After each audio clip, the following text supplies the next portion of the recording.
Okay, first of all, you must remember that out of the 6 public universities, there are hundreds places given to Malaysian students. I'm very sure for UPU, under this UPU intake, the available places in the range of hundreds, a few hundred places. As a student who scored 99.9 points, the merit points, and I think unless you can prove it to me that all the few hundreds they got 100 points, perfect score, otherwise he must be given a chance. And when he received a letter from the university stating that he's qualified, but you must pay full fees for school fee, which is 10 times more than the UPU, then he cannot accept it, because since you say I'm qualified under this SATU, and at the same time, or later on, you say I'm not qualified to enter UPU, what does it mean? So that means you can lower the standard for SATU. So where is our priority now? We should give priority to the Malaysian students. As I said, the establishment of the public university is to ensure that we retain the top brains, cream de la creme. Second, to allow the social mobility via education. These are the 2 objectives. And the taxpayer are paying the money, all the expenses of the public university. If your parents rich, you want to send your children, or they want to send their children to private university or even overseas, by all means do it. But the role of public university remain as what I mentioned, the 2 main objectives. So in this regards, first of all, the government should examine the intake system now. It's grossly unfair to a person like Edward, okay, with 99.9 points, and now you are telling him that he's not qualified under UPU. And he has already given an offer letter under SATU that as long as you pay this 83,800, you are qualified. Do you tell me what is this? How to explain to the students this one? And as I mentioned, he got some of this, his peer, or maybe his schoolmate who obtained a 3.84 already entered SATU, to register himself, or has been offered a place in MU for accountancy, and he's not even qualified under this UPU. So bear in mind, the fees difference is 10 times. Any ordinary Malaysian are entitled to apply for this UPU intake, because you cannot deprive the rights of a citizen to apply under this government scheme, the mainstream intake. This is the entitlement under the federal constitution, correct? So in this regard, I urge the authority, especially the university concerned, to address this issue. It's not only 1, 6. So I just got the news just now saying that after 19th or 20th, if they know that they have no results or they cannot enter anyone can enter. They'll give you instant offer via pengambilan terbuka. It simply means you just ignore about COCO. How can you reserve certain places just for that matter?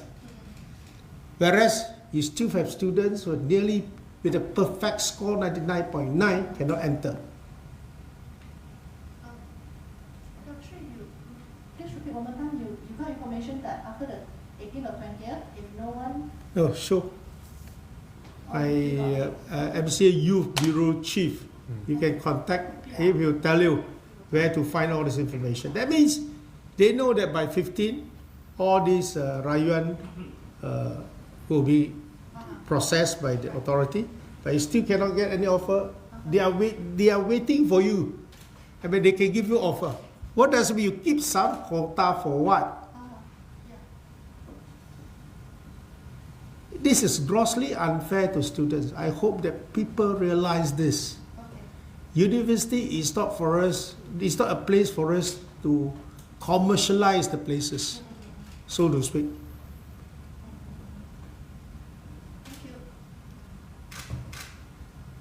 Okay, so this is very sad. Again, STPM 4 flat with almost perfect score for co-curriculum, and still cannot get even one place out of the 6 universities that offered accountancy courses. As simple as that. UM in law, but she took matriculation, was offered a place under UPU. UPU, if you want to enter under UPU, which is only 10% of the SATU rate, SATU for undang-undang is 88,000, 89,000, around that. But if you enter MU via this UPU channel, it's only 9,000. So 10 times different again. Similarly for accountancy, it's about 10 times as well. Engineering also 10 times. So why must they be subject to 10 times fees higher than others? This is the issue. That's why I said there shouldn't be any discrimination against the poor and B40 and 40. Does it also somehow show discrimination against SPM students? Now, you got the answer yourself, because for flat 9.9, as I mentioned this too, repeatedly, you understand this. Unless you show it to me, the proofs that all students, few hundred of them, entering accountancy with perfect score. And even for the saluran 1, then you are talking about this is meritocracy, this is by competition. My dream since I entered Form 6 is to become a chartered accountant. Yes. That's for yourself. What about for the country? Did you want to do something for the country? If I did not do anything for my country, I won't stand here to say about SDPM rights. So that's why I'm here today. Okay, good. What do you want to do for your country? How do you wish to serve your country? Since I was an SDPM student, I hope that I can secure and to give them more opportunities for them to pursue their dreams. Because like today, what I achieved today has been a standard for my school or even the whole society, that why I work so hard for SDPM for. I work hard in COCA, I work hard in my academics, but in the end, I still can't get the course that I want.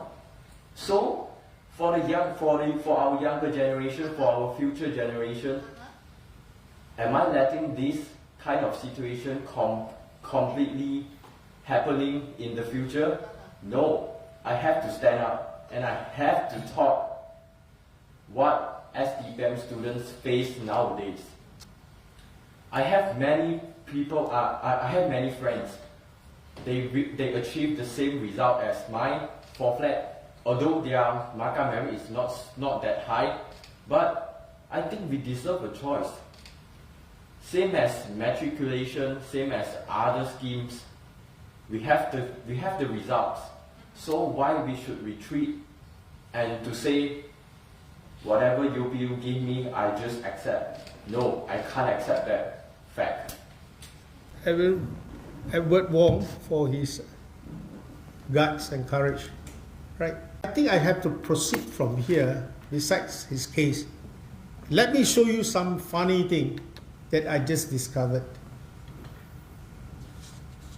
Ong Zisiang is just beside me. He is the bureau chief in charge of the university intake. Let me show you even SATU. First of all, I show proof that even SATU, the Chinese already, as long as you pay money, you can enter. This is the first thing I can show it to you. But there were two cases. I mean, the Chinese, after completing Asasi in MU, one get it under UPU, another one cannot get. What does it mean? Both got good results for flat. So I think the government should have a very clear direction.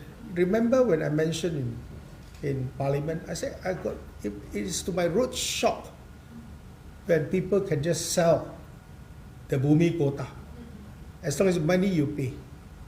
Then in some universities, it's clearly stipulated that you cannot apply for the UPU. That means for the subsequent level, you need to pay full fees, right? But in some cases, yes, the student got an offer under UPU. Then the other said, you don't have. So what does it mean? That means from whatever cases that we receive, is something that very strange, isn't it? Dua darjat. No, I'm not fighting for these students because, first of all, I think if the government want to open up Asasi, by all means do it if this is the new policy, if this is your new policy. But why must you base on the affordability to pay for the school fees? That will only benefit those who can pay, could afford to pay. This is the wrong strategy. This is I would say a grossly discriminatory action against the poor, because they are entitled to all these places as well. You're going to open up, okay, if this is the policy of the government, you open up, but money comes first. This is something that I've really questioned. But now, when it comes to this situation, one can get offer under UPU, the other one cannot. So more things for them to answer. This is what I discovered. And even some of the students, they got this, the veteran now, is it? Even matriculation for flat results. And this student failed in all the top three choices for veterina. And instead was given this food tag. Okay? If you want to be fair, you said the top three will be given for STPM. Matriculation, I believe. You cannot just discriminate. Nah? So, first of all, the system must be correct. So, this is another classic example to show that student with 4 flat in matriculation cannot get the first three, the veterinary science, which is the first choice, second choice. So you know that there are only limited places, but it seems that it was only offered food science. So my suggestion to government for all these top students, 4 flat, sit down, give them the priority to choose. Otherwise, Singapore is eyeing those good students, especially for STPM. We should not let this happen. Rather than they spend more money under this talent corp to bring them back, must well at this juncture do something. The rest, I'll leave it to MCA Youth Education Bureau to give you a briefing from time to time, because he is still collecting those information. But we view it seriously. Every case that comes to us, we study, and we have a thorough study. And for those deserving cases, we'll definitely go out to assist them.